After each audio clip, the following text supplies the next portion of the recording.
আমি বুঝি না উনকে আমাকে নিয়ে ট্রোল করছেন এবং বলছেন আমি নাকি পুরুষ। আপনারা কি চেক করে দেখেছেন আমি পুরুষ নাকি মহিলা? এভাবে একটা মানুষকে ছোট করার তো কোনো মানে হয় না।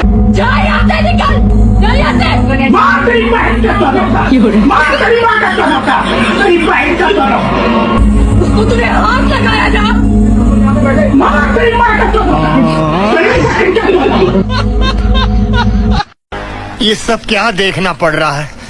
अच्छा है मैं अंधा हूँ।